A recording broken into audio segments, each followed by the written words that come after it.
CENTCOM is striking southern Iran. Iran's foreign minister is in Doha. Trump says talks are proceeding nicely. All three of those things landed on the same day. This is Iran War Daily, and today it's the one-pager meeting the envoys. $24 billion, active mine-laying boats, and a body count in Lebanon. We've got named envoys, a named venue, a specific dollar figure from IRGC-linked media, and a CENTCOM strike report, all moving at once. We're going to keep each of those threads sourced and separate. And we're supposed to ignore Lebanon's death toll climbing while Iran's diplomats are parked in Qatar with no stand-down clause anywhere in the framework? Here's UPI. May 25th, UPI. The United States launched strikes in southern Iran on Monday, even as negotiators for Tehran and Washington were preparing for further talks to end their war, a U.S. military spokesman said. CENTCOM. Named command, named spokesman. Captain Tim Hawkins. Confirmed strikes on missile launch sites and mine emplacement boats in southern Iran on May 25th. The same day, negotiators for both sides were active in Doha. Hawkins called it self-defensive action during the ongoing ceasefire. Those are his words, on the record. Mine-laying boats are active in the Strait of Hormuz, while Trump tells negotiators the talks are proceeding nicely. Those do not describe the same reality. And when CENTCOM calls strikes in southern Iran restraint, I'm out. You hit Iranian coastal military assets. Say that. Worth noting, Mehr News, a semi-official Iranian outlet, reported explosions near Bandar Abbas and civil defense sirens, then said the situation is completely under control. Two official accounts, two countries, same event. Neither one is corroborating the other. Bandar Abbas sits right at the mouth of the Strait of Hormuz.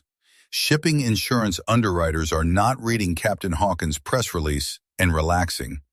Active mine emplacement ops near that choke point is a premium event, ceasefire label or not. This one's from Associated Press. Cairo, AP. The United States and Iran appear to be closing in on a deal to end the war and open the Strait of Hormuz. U.S. President Donald Trump said Monday that negotiations are proceeding nicely, while reiterating his warning that fighting would resume if no deal is reached. AP is sourcing this through two regional officials and one U.S. official, all anonymous. So closing in on a deal is their read, not a named government position. What is on the record is this. Trump said Monday negotiations are proceeding nicely, and Iran's foreign ministry spokesman Baghai said understandings have been reached on a large portion of issues, but explicitly ruled out saying a signature is imminent. Those are not the same thing. The Hormuz deal we tracked last edition has gone from broad outlines to money, timing, and active Doha shuttle talks, and the price tag moved too. Last episode, we had $12 billion in frozen assets on the table. IRGC-linked Tasnim is now reporting $24 billion as the condition. That's the Iranian side doubling the ask in one news cycle, while Trump is publicly calling this proceeding nicely. The Doha delegation today is led by Parliament Speaker Khalibaf, the same guy who did the face-to-face with Vance in Pakistan last month. That gives us a named actor and a named venue. But Baghai's public line and the anonymous official's optimism are describing the same negotiation in opposite tones, and neither one cancels the other. And CENTCOM was striking Iranian mine emplacement boats in southern Iran on May 25th. The same day Trump said talks are proceeding nicely. Mine-laying operations, active during an active negotiation. That's not defensive in any meaningful sense. That's two governments running a war and a negotiation at the same time and hoping neither side sees the other hand. The Standard, Yanwen Hubao, writes, Iran's top negotiator and its foreign minister were in Doha for talks with Qatar's prime minister on a potential deal with the U.S. to end the three-month-old war. An official briefed on the visit said on Monday, after Washington and Tehran played down hopes for an imminent breakthrough. Iran's top negotiator and foreign minister are physically in Doha with Qatar's prime minister. That's the confirmed venue, confirmed delegation, confirmed host, per the standard sourcing. That part is off the board. While those envoys were sitting in Doha, CENTCOM was hitting mine-laying boats and missile launch sites in southern Iran. Active Iranian military operations during a supposed ceasefire window, while Trump told the world talks are proceeding nicely. Navy Captain Tim Hawkins called it defensive and cited restraint. That's the sanitized label on a strike package. Rubio in New Delhi said the U.S. would give diplomacy every chance before dealing with Iran another way. Same threat framing as yesterday, now running right alongside Trump's proceeding nicely.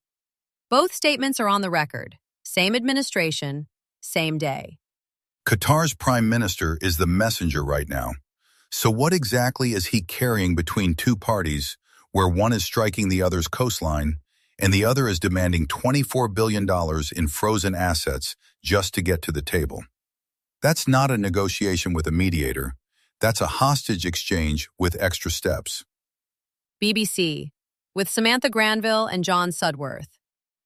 Dozens of people were killed in an intensive wave of Israeli strikes across southern and eastern Lebanon on Tuesday, after Israeli Prime Minister Benjamin Netanyahu vowed to step up military action against Hezbollah. At least 31 people were killed in the latest attacks, including several children, Lebanon's health ministry said. Lebanon follow-through from last edition. We flagged the escalation language, and now the BBC has a body count. At least 31 dead, including children, per Lebanon's health ministry, with the IDF reporting strikes on more than 100 Hezbollah sites in one of the heaviest bombardments since the mid-April ceasefire. And Iran's foreign minister is sitting in Doha right now. Same day, same news cycle. So the question isn't whether the MOU framework touches Lebanon. We already know it doesn't. The question is whether anyone in that Doha room is even pretending to negotiate a stand-down, or whether the proxy track is just running while the diplomats keep their schedules. Worth being precise. Netanyahu's framing, press the pedal even harder, deepening our operation. Those are on-the-record statements from a security cabinet meeting, not anonymous briefings. That's the named actor, named venue, and a specific escalation directive that preceded tonight's strikes.